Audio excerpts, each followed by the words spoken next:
Hi hello ನಮ್ಮ ರುಚಿ studio ಚಾನಲ್ಗೆ ತಮಗೆಲ್ಲರಿಗೂ ಸ್ವಾಗತ. ನಾನು ನಿಮ್ಮ ಶಶಿ. ನಾನು ಈ ದಿನ ನಿಮ್ಮ ಮುಂದೆ ಒಂದು ವಿಶೇಷವಾದಂತಹ ರೆಸಿಪಿಯನ್ನು ತೆಗೆದುಕೊಂಡು ಬಂದಿದ್ದೇನೆ. ಅದು ಮನೆಯಲ್ಲೇ ಸಿಂಪಲ್ ಆಗಿ ಹೇಗೆ ಮಾಡಬಹುದು ಎನ್ನುವುದನ್ನು ನೋಡೋಣ ಬನ್ನಿ. ಅದು ಯಾವುದೆಂದು ಯೋಚಿಸುತ್ತಿದ್ದೀರಾ? ಅದುವೇ ತುಪ್ಪರಿಕಾಯಿಂದ ಮಾಡಲಾಗುವಂತಹ ಪಲ್ಯ. ಇದು ಬಹಳ ವಿಶೇಷವಾದ ಮತ್ತು ರುಚಿಕರವಾದಂತಹ ಪಲ್ಯವಾಗಿದೆ. ಇದನ್ನು ಮಾಡಲು ಬೇಕಾಗುವಂತಹ ಸಾಮಗ್ರಿಗಳು: ತುಪ್ಪರಿಕಾಯಿ, ಇದು ಒಂದು ವಿಶೇಷವಾದಂತಹ ತರಕಾರಿ. ಸಾವಯವ ಬೆಲ್ಲ, ಅಡುಗೆಗೆ ರುಚಿಯನ್ನು ಕೊಡುವಂತಹ ಜೀರಿಗೆ ಮತ್ತು ಸಾಸಿವೆ. ಇದು ಇಲ್ಲದಿದ್ದರೆ ಅಡುಗೆ ನಡೆಯುವುದೇ ಇಲ್ಲ. ಅದುವೇ ಅರಿಶಿನ ಪುಡಿ. ಮತ್ತು ಅಡುಗೆಗೆ ಬೇಕಾದಂತಹ ಅತಿ ಮುಖ್ಯವಾದಂತಹ ಕೆಂಪು ಮೆಣಸಿನ ಖಾರದ ಪುಡಿ ಮತ್ತು 2ರಿಂದ 3 ಈರುಳ್ಳಿ.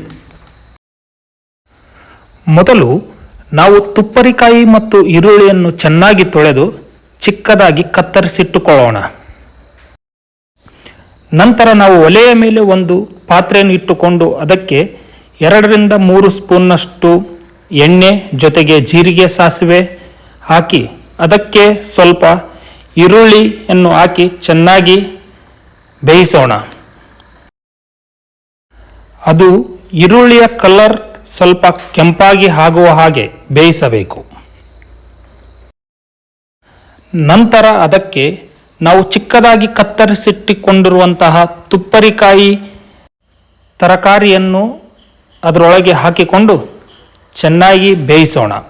ನಂತರ ಅದಕ್ಕೆ ಮನೆಯಲ್ಲಿಯೇ ತಯಾರಿಸಿ ಇಟ್ಟುಕೊಂಡಿರುವಂತಹ ಖಾರದ ಪುಡಿಯನ್ನು, ಅದರ ಜೊತೆಗೆ ಅರಿಶಿಣವನ್ನು, ನಮಗೆ ಎಷ್ಟು ಬೇಕೋ ಅಷ್ಟು ರುಚಿಗೆ ತಕ್ಕಷ್ಟು ಬೆಲ್ಲವನ್ನು ಸೇರಿಸುತ್ತಾ ಚೆನ್ನಾಗಿ ಮಿಕ್ಸ್ ಮಾಡೋಣ.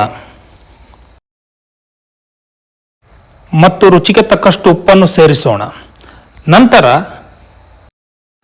ಅದಕ್ಕೆ ಉತ್ತರ ಕರ್ನಾಟಕದಲ್ಲಿ ಕರೆಯುವಂತಹ ಒಂದು ಸ್ಪೆಷಲ್ ಇಂಗ್ರೀಡಿಯೆಂಟ್ ಆದಂತಹ ಸಪ್ಪನ ಪುಡಿಯನ್ನು ಸೇರಿಸಿಕೊಳ್ಳೋಣ. ನಂತರ ಇದನ್ನು ಚೆನ್ನಾಗಿ 5ರಿಂದ 10 ನಿಮಿಷಗಳ ಕಾಲ ಒಲೆಯ ಮೇಲೆ ಬೇಯಿಸೋಣ.